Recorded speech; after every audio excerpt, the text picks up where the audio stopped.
देख रहे हैं नेटवर्क 33 राजकुमार के साथ। तो चलिए बढ़ते हैं आज की कहानी की ओर। दोस्तों, मेरा नाम अजीत है।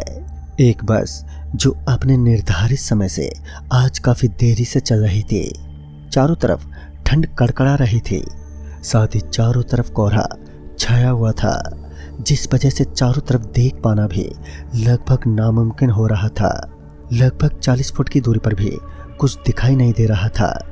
अभी मैं गांव के बस स्टैंड पर खड़ा होकर बस का इंतजार कर रहा था और रात के लगभग 10:30 बज रहे थे और अभी मुझे एक अर्जेंट काम हेतु ऑफिस के लिए निकलना पड़ा। मेरी ऑफिस जो मेरे गांव से काफ़ी दूरी पर पड़ती थी।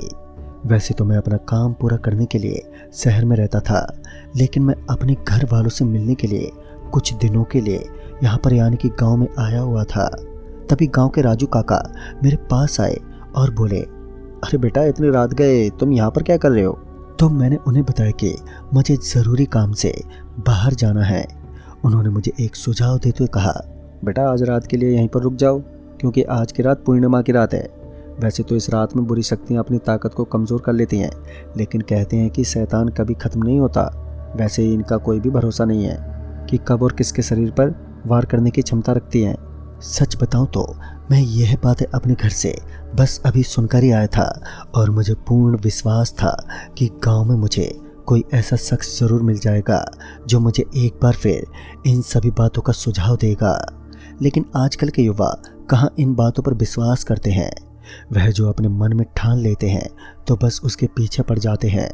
कुछ ऐसा ही हाल उस वक्त मेरा भी था, क्योंकि मैं नहीं चाहता था कि मेरी नौकरी पर कोई भी आँच आ जाए, क्योंकि मेरे बॉस ने मुझे खुद फ़ोन किया था कि मुझे अर्जेंट ऑफिस पहुंचना होगा। बॉस की बात को टालना मतलब अपनी नौकरी को खतरे में डालने के बराबर है, जिस वजह से मैं चुपचाप तैयार होकर शहर के लिए निकल पड़ा। लेकिन जब मैं बस स्टैंड पर पहुंचा तब तक चारों ओर केवल धुंध का माहौल छाया हुआ था। ठंडी ठंडी हवाएं उस सर्द रात को और भी ठंडी बना रही थी। ठंडी की वजह से मेरे तो हाथ ही अकड़ गए, मगर तभी मुझे बस आती हुई दिखी।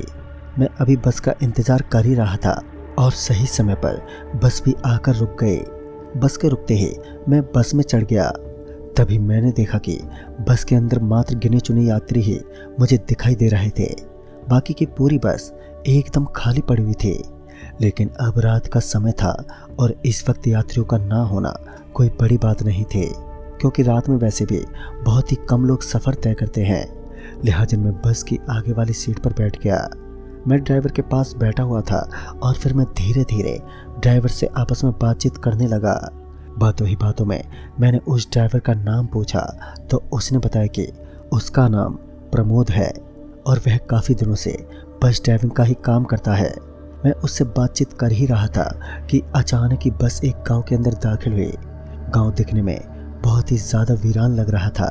कोई यात्री तो छोड़ो, दूर दूर तक उस गांव के अंदर मुझे कोई भी आदमी नज़र नहीं आ रहा था, मानो इस गांव के लोग इस गांव को छोड़ चुके हों।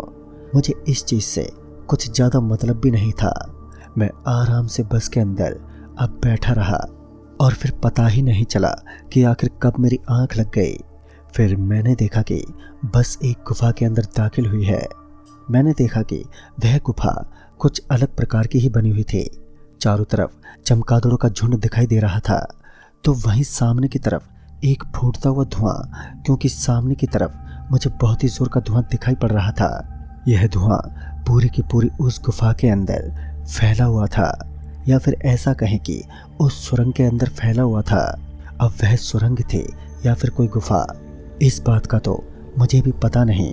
लेकिन अचानक से उस धुएं के अंदर से एक आदमी बाहर निकलता हुआ आया। देखने में वह आदमी बिल्कुल अलग लग रहा था और फिर मेरी नज़र उसके सर पर पड़ी तो मैंने देखा कि उसके सर पर 2 बड़े बड़े काले काले सींग नज़र आ रहे थे। लेकिन यह तो बस एक इंट्रो था, पूरा का पूरा डरावना सीन अभी बाकी था। अब मेरे दिल की धड़कन तो बहुत ही ज़्यादा तेज हो गई थी जब मैंने उस भयानक आदमी के पीछे पीछे बिल्कुल उसी की तरह दिखने वाले ही कई सारे और आदमियों को देखा, या फिर ऐसा कहें कि कुछ और प्रेतों को देखा जिनका शरीर काफ़ी भयानक नज़र आ रहा था। मेरी तो सांसें अब उखड़ने लगी थीं। लेकिन तभी अचानक से एक जोर की चीख के साथ मेरी आंख खुल गई तो मैंने पाया कि मैं उसी बस के अंदर लेटा हुआ था। वह बस अभी भी उसी गांव के अंदर से गुजर रही थी जहां चारों तरफ अंधेरा एक गहरे सन्नाटे के साथ अपना जमावड़ा फैलाकर गांव को डरावना बना रहा था। जब मेरे मुंह से चीख निकली तो उस ड्राइवर ने मुझे पूछते हुए कहा, अरे भाई साहब, आप ठीक तो है ना? कोई भूत वूत तो नहीं देख लिया? क्योंकि ये गांव ठीक नहीं है। तभी पीछे से मुझे एक आवाज़ आई, अरे भाई साहब, ज़रा संभल कर रहिएगा, ये गांव भूत प्रेत से बाधित माना जाता है। ये जो आवाज़ आई थी वह पीछे बैठे कंडक्टर की थी। जब मैं पीछे पलटा तो मैंने देखा कि वह कंडक्टर पीछे वाली सीट पर बैठा हुआ है। लेकिन एक बात जो गौर करने के लायक थी, इतना भयानक गांव होने के बावजूद भी उस ड्राइवर और उस कंडक्टर दोनों के चेहरे पर बिल्कुल भी डर और खौफ का नामो निशान नहीं था। मुझे लगा कि यह इनका रात दिन का काम है जिस वजह से यह इस गांव से बिल्कुल भी खौफ नहीं खाते।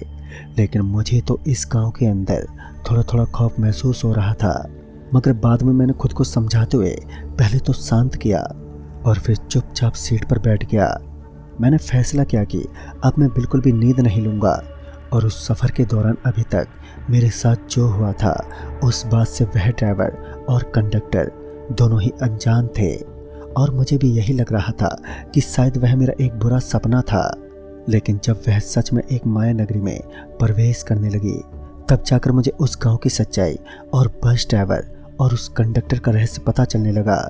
तभी मैंने देखा कि अब धीरे धीरे बस एक दरवाजे के अंदर प्रवेश कर रही थी। उस दरवाजे के पीछे सिर्फ मुझे एक काला काला अंधेरा ही दिखाई पड़ रहा था। जैसे ही वो बस दरवाजे में दाखिल हुई तो अचानक से उस बस ड्राइवर के हाथ एकदम से लाल होने लगे। उसके हाथों के ऊपर मानो एक नई त्वचा उत्पन्न हो गई हो। अब मुझे तो समझ ही नहीं आ रहा था कि आखिर अचानक से इस बस के अंदर का माहौल कैसे बदल गया और इस ड्राइवर का पूरा चेहरा भी कैसे बदलने लगा।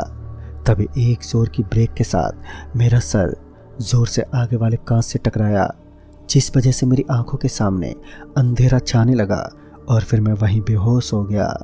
लेकिन जब मेरी आंखें खुलीं तो मैंने देखा कि चारों तरफ अब मुझे बिल्कुल उसी प्रकार का सीन दिखाई दे रहा था जैसा मैंने अपने सपने में देखा था।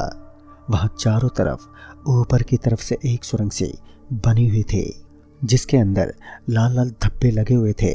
पता नहीं मैं किस जगह पर पहुंच चुका था, मगर मैं इतना समझ चुका था कि ज़रूर इसके पीछे एक बहुत ही बड़ा रहस्य छुपा हुआ है और मैं तुरंत ही वहाँ से निकलने का कोई दूसरा रास्ता ढूंढने लगा। लेकिन मेरी हजार कोशिशों के बावजूद भी मुझे वहाँ पर कोई भी रास्ता नजर ही नहीं आ रहा था। दरअसल चारों तरफ केवल और केवल वही काली दीवार मुझे दिखाई पड़ रही थी। तभी मुझे वह बस खड़ी हुई दिखाई देने लगी, लेकिन इस बार उस बस का पूरा हुलिया बदल चुका था। वह बस एकदम वीरान पड़ी हुई थी। अब ऐसा लग रहा था मानो वह बस काफ़ी सालों से ऐसे ही पड़ी हो।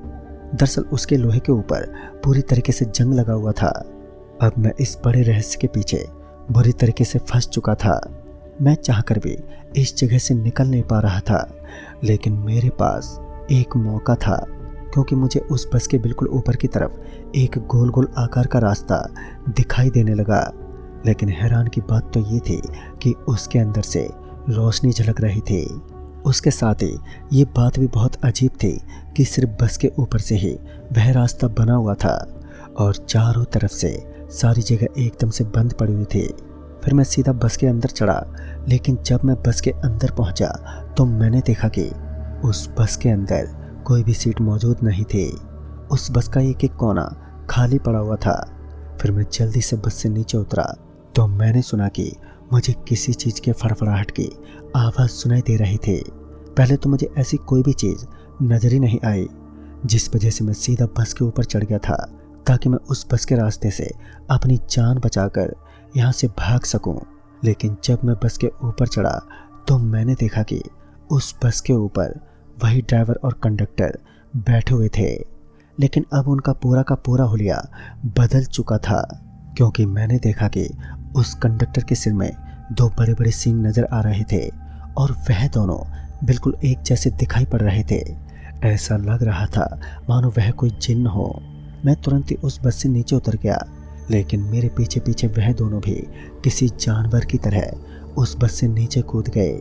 उन्हें सिर्फ 1 सेकंड का समय लगा और फिर मैंने देखा कि अचानक उन्होंने अपना शरीर किसी जानवर के रूप में तब्दील कर लिया है। पता नहीं वे किस प्रकार के नजर आ रहे थे, क्योंकि मैंने अपनी जिंदगी में पहली बार ऐसे जानवर देखे थे जो कि इंसान के रूप के साथ साथ किसी जानवर के रूप में आसानी से तब्दील हो सकते थे। उनका रूप भी कुछ अजीब सा था। दरअसल उनके चारों पैरों की जगह सिर्फ 2 ही पांव नजर आ रहे थे और उनका मुंह एकदम अजीब और भयानक लग रहा था। लेकिन बार बार मुझे उन दोनों की एक कमजोरी हाथ लग रही थी। दरअसल वह दोनों ही मेरे सोने की चैन की तरफ बार बार देख रहे थे, और जब मैंने अपनी चैन की तरफ ध्यान दिया तो मैंने देखा कि वह चैन लगातार चमक रही थी। लेकिन हैरान की बात तो ये थी कि उसके अंदर किसी भी भगवान की मूर्ति नहीं थी। लेकिन फिर भी उन सभी का इस प्रकार से डरना मेरी तो समझ से बाहर था। फिर मैंने अपनी उस चैन को हाथ लगाया और एक बार फिर उस बस पर चढ़ गया। हालांकि इस बार भी वह दोनों मेरे पीछे पड़े हुए थे, लेकिन जब मैंने अपना हाथ ऊपर की तरफ उठाया तो मैंने देखा कि वहां पर पेड़ की एक जड़ लटक रही थी। मैंने तुरंत ही उस जड़ को पकड़ लिया और किसी तरह ऊपर उठने की कोशिश करने लगा। उस वक्त मुझे तेज तेज आवाजें सुनाई देने लगी, मानो आसमान में बिजली कड़क रही है। कुत्तों की भौंकने की आवाज मेरे कानों में पड़ रही थी। चारों तरफ डर और खौफ का माहौल बना हुआ था, लेकिन मैंने हिम्मत नहीं हारी और ऊपर तक पहुंच गया। जब मैं ऊपर पहुंचा तब जाकर मुझे एक राहत की सांस मिली। मैंने नीचे झुकते हुए देखा तो मैंने पाया कि वहां पर एक छोटी सी सुरंग बनी हुई थी, मगर इस वक्त मेरे लिए सबसे ज़्यादा ज़रूरी था कि मैं जल्दी से किसी साधन को पकड़कर यहाँ से निकल जाऊं। और तभी मुझे एक बस गुजरती हुई वहाँ पर दिखाई दी और फिर मैं अपनी तरफ से पूरी ताकत लगाता हुआ उस बस के पीछे भागने लगा। उस दिन मेरी किस्मत अच्छी थी कि सही समय पर उस बस वाले की नज़र मेरे ऊपर पड़ गई, जिस वजह से उसने ही वहीं पर उस बस को रोक दिया। फिर मैं बस में दाखिल हुआ और फिर जब उस बस में मुझे इतना डरा हुआ देखा गया तब जाकर एक यात्री ने मुझसे इसके पीछे का कारण पूछा। तो मैंने वहाँ पर बैठे सभी लोगों को अपने साथ घटित हुई खौफनाक घटना के बारे में बताया, लेकिन उनमें से बहुत ही कम लोगों को मेरी बातों पर विश्वास हुआ। तभी मुझे उस बस के अंदर कुछ हलचल होने लगी। मुझे लगा कि शायद इस बस में भी कुछ प्रेत है, क्योंकि मुझे अजीब अजीब आवाज़ें सुनाई दे रही थी। मेरा तो कलेजा मुंह में आ गया था और फिर मुझे पता चला कि वह बस के अंदर गानों की आवाज़ है। और जब मैंने इस घटना का जिक्र अपने गांव वालों से किया तब जाकर मुझे पता चला कि सालों पहले अमावस्या की रात को एक बस अचानक से गायब हो गई थी।